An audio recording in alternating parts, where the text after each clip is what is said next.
Assalamualaikum warahmatullahi wabarakatuh.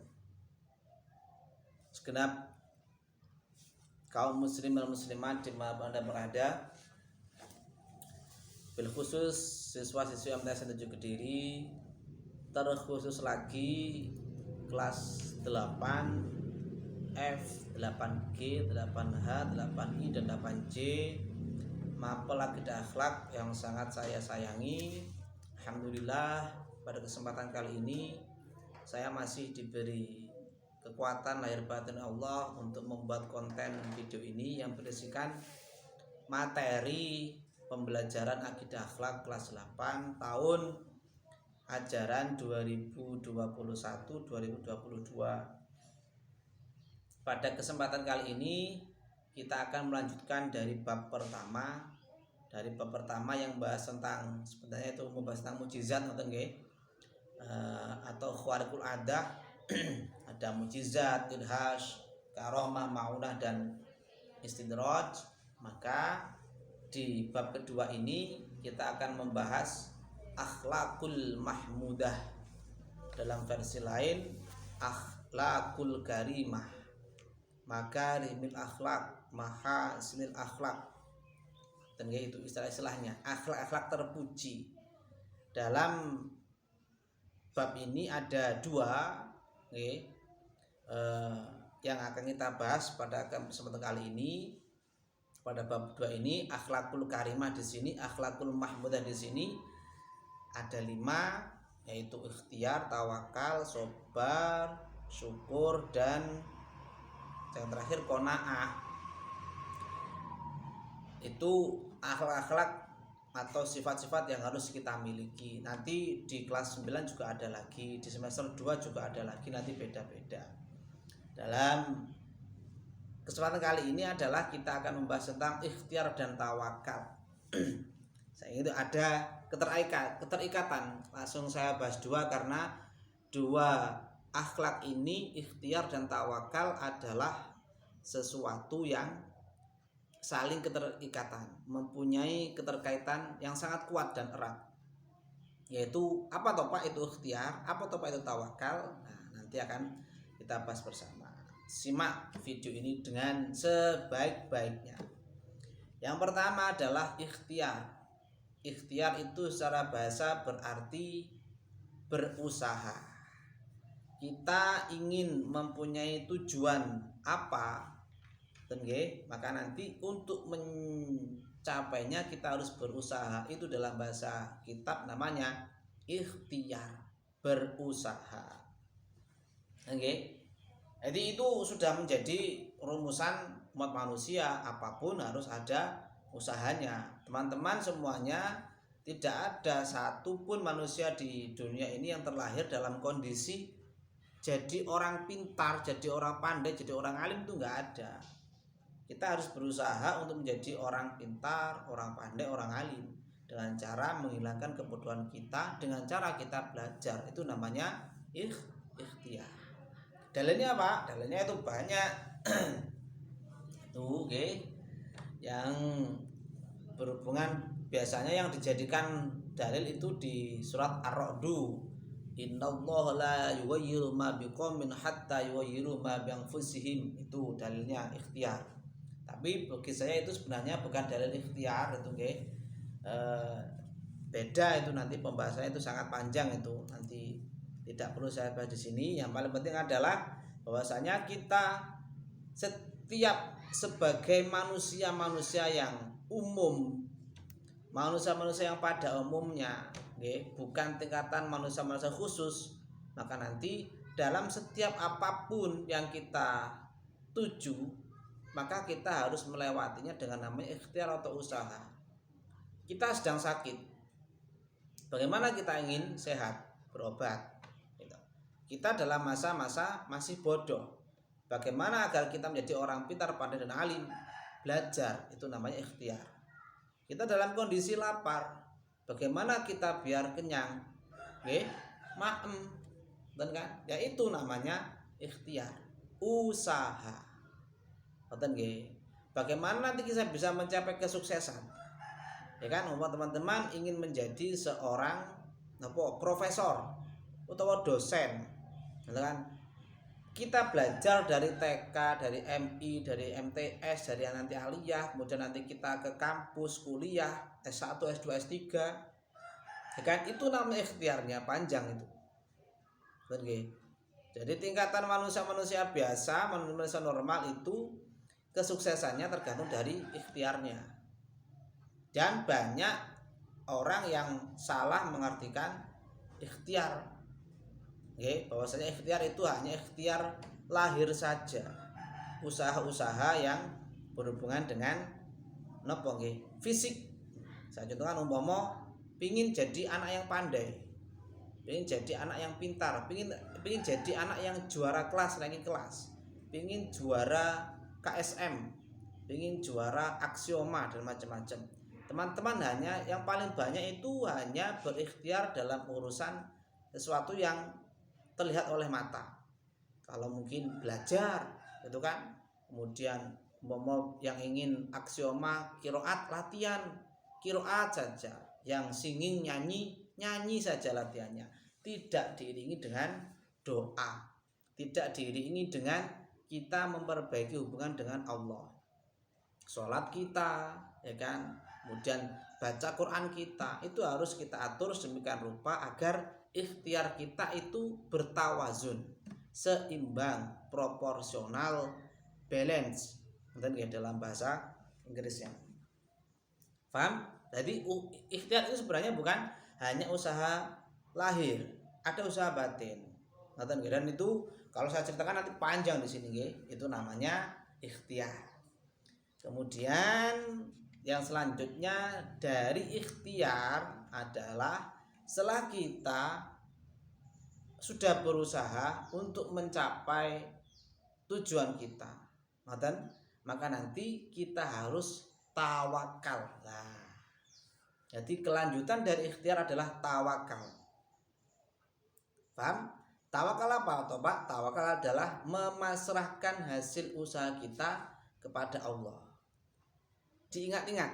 Nah, tawakal ini sebenarnya kalau kita paham, kita mengerti, kalau benar-benar mampu menghayati makna tawakal, kita hidup di dunia ini itu tidak akan pernah ngalami namanya galau, namanya sumpek, namanya stres. Itu nggak akan pernah kita mengalami itu kalau orang-orang itu paham namanya tawakal. Yang paling banyak itu orang-orang itu tidak tawakal kepada Allah loh, maksudnya ya, tawakal kepada Allah. Jadi memasrahkan hasil usaha yang sudah kita laksanakan sedemikian rupa kepada Allah, hasilnya kita pasrahkan kepada Allah. Maka kalau kita sebagai seorang siswa ingin ranking 1 dan kita sudah berusaha, ya kan, sudah belajar, kemudian jangan belajar, tirakat sudah, puasa Senin Kemis sudah, tahajud sudah, baca Quran sudah, manut sama ibu guru sama bapak guru, manut sama kedua orang juga sudah, ternyata belum juga dikasih sama Allah, belum dikasih ranking 1, malah dikasih ranking 21 sama Allah. Nah, kalau kita paham tawakal, kita pasrahkan hasilnya kepada Allah. Oh, ternyata Allah memberikan hasil kepada saya, belum dikasih ranking 1, dikasih ranking 21. Nah, ini kita terima pemberian Allah ini dengan lapang. Kalau kita tawakal, betul-betul tawakal kayak gitu, paham betul? Yang paling banyak kan enggak.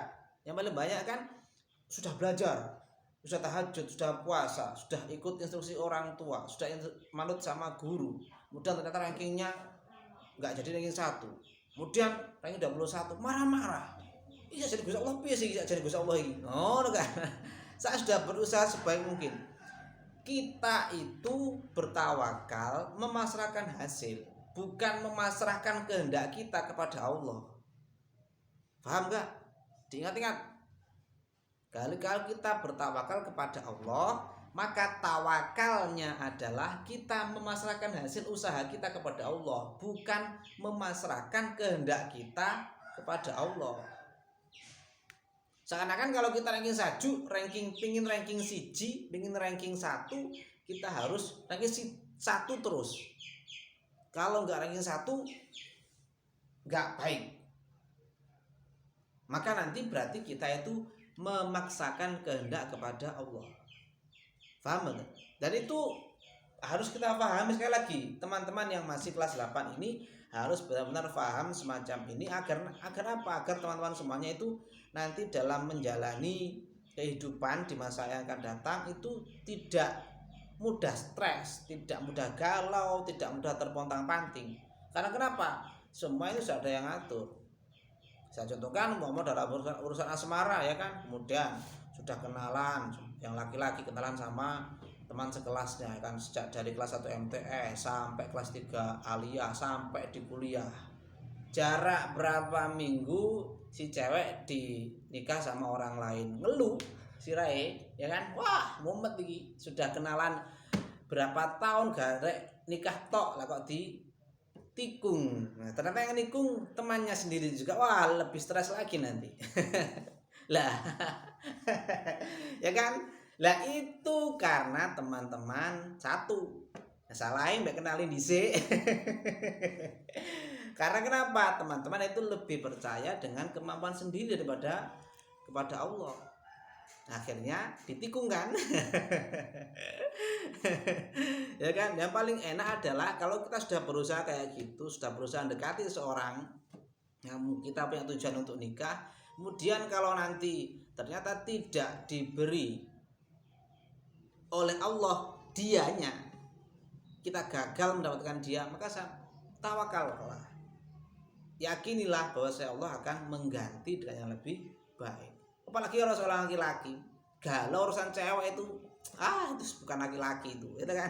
Saya ragu kalau dia itu laki-laki kalau galau masalah urusan cewek itu, kayaknya dia itu mungkin drama Korea lovers dia itu. Alay.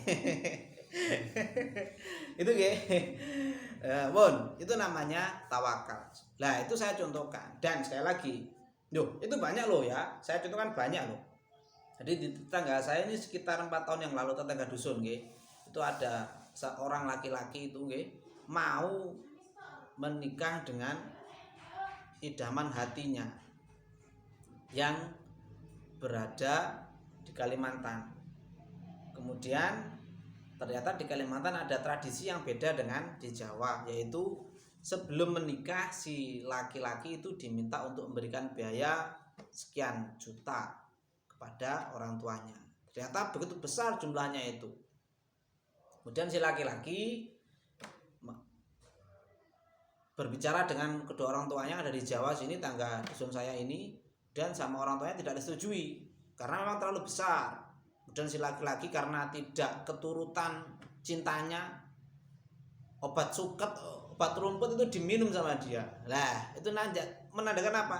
Dia itu tidak paham namanya tawakal. Kalau sudah berusaha untuk menghalalkan seseorang ya kan, yang dia idami gagal, ya udah berarti bukan jatah kita. Betul, itu nanti triknya biar tidak galau. Betul, paham betul? Namanya tawakal. Paham? Nah, kemudian teman-teman semuanya, yang ingin saya sampaikan adalah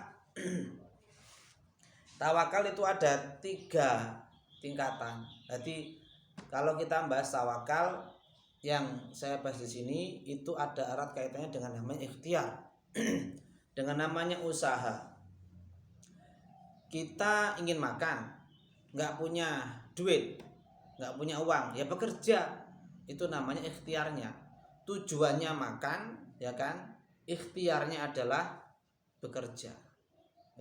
Itu untuk tingkatan kita. Kalau kita bisa bekerja, bisa dapat uang, bisa makan, baru bisa kenyang. Ngerti nggih? Itu tawakal, jenis tawakal am. Tawakalnya orang awam, orang umum seperti saya, seperti teman-teman semuanya ini kayak gini. Kalau ingin punya duit ya bekerja. Tetapi harus kita yakini dan harus dipercayai bahwasanya Allah itu mempunyai orang-orang khusus. Ada yang tingkatannya khawas, ada yang lebih khawas lagi. Jadi tingkatan tawakal ada 3, yaitu tawakal am, tawakal khawas, tawakal khawasul khawas. Ada 3 itu. Saya contohkan umpama ada sebuah cerita, ya, ada sebuah cerita yaitu kalau kita flashback di bab 2 karomah. Ada seorang wali di Mesir ingin makan ikan bersama si anak gadisnya, ya kan? Yaitu beliau dan anak gadisnya mancing di Sungai Nil.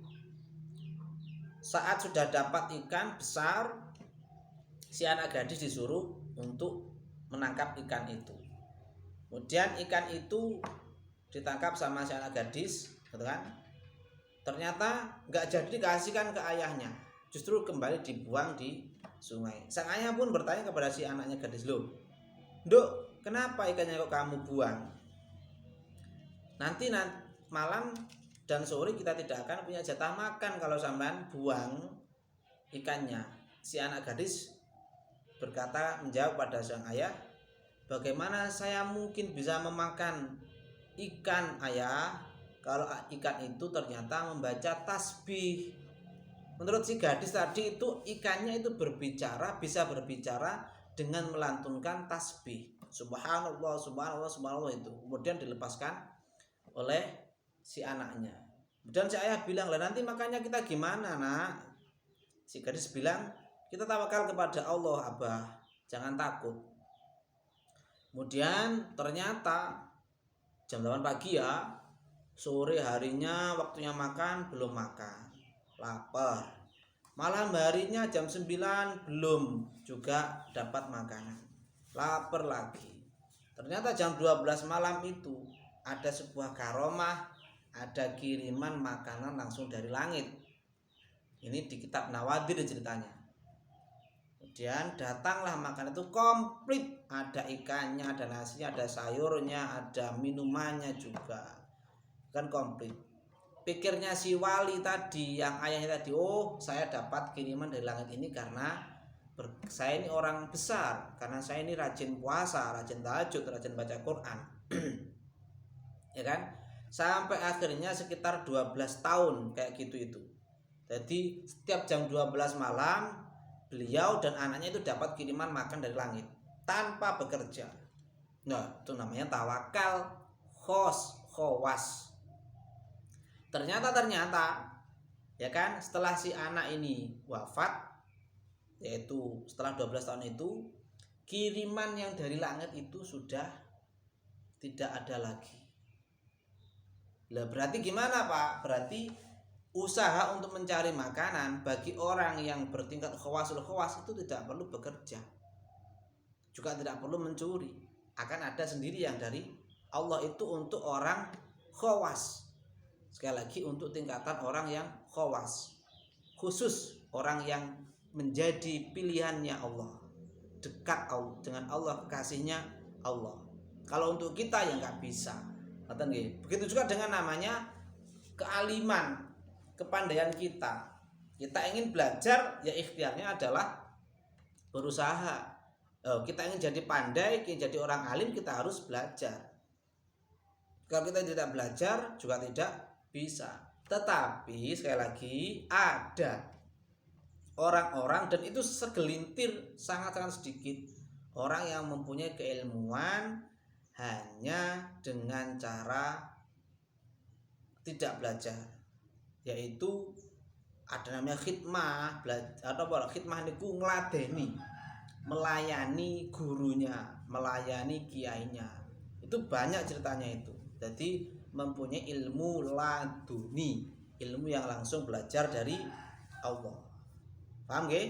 Nah, itu nanti juga demikian. Kalau ada orang sakit, pingin sehat, dia tidak perlu berobat, cukup berdoa kepada Allah, akan datang sendirinya. Bahkan di dalam tafsir Yasin itu juga ada keterangan salah satu ulama itu kalau ingin kenyang itu membaca Quran, tidak dengan makan. Loh, aneh ya? Aneh. Ya itulah karena keanehannya itu, karena dia spesial di mata Allah, juga mendapat hal yang spesial. Beda dengan kita. Kalau kita ingin kenyang ya makan.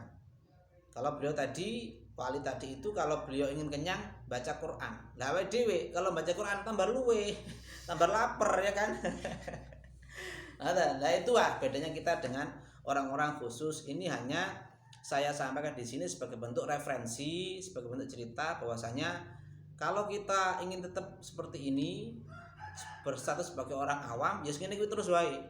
Nggak usah melakukan hal-hal yang istimewa.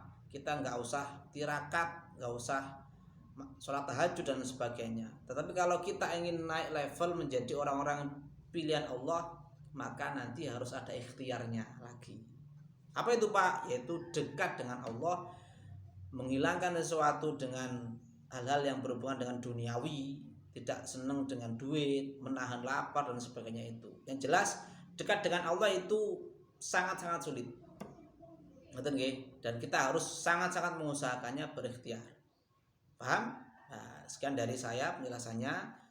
Moga-moga bermanfaat apa yang saya sampaikan di sini, dan sekali lagi kita harus benar-benar mengerti tentang makna tawakal. Sekali lagi tawakal. Karena kenapa? Nggih, teman-teman semuanya ini sudah mulai mandiri dan akan semakin mandiri, akan semakin hilang ketergantungan teman-teman semuanya dengan orang tua, baik dalam segi nopo ngarani ekonomi maupun kebutuhan hidup maupun lain-lainnya. Teman-teman akan menjadi seorang yang mandiri. Oleh karena itu kalau teman-teman semuanya ingin terus tegak, ingin terus kokoh berpendirian agar tidak mudah diombang-ambingkan oleh sebuah kegagalan yang akan teman-teman lalui, maka nanti sampean fahami apa makna tawakal.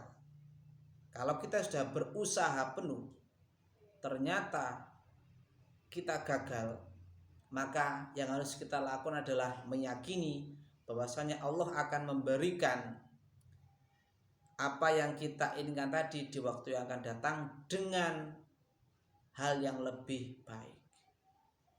Tetapi kalau teman-teman semuanya ketika mendapat kegagalan, setelah berusaha begitu kuat, gagal, malah marah-marah sama Allah, malah ragu sama Allah, yaitu dengan tanda kegalauan, tanda stres, tanda muwekir ngendeng, itu berarti teman-teman semuanya tidak percaya dengan Allah.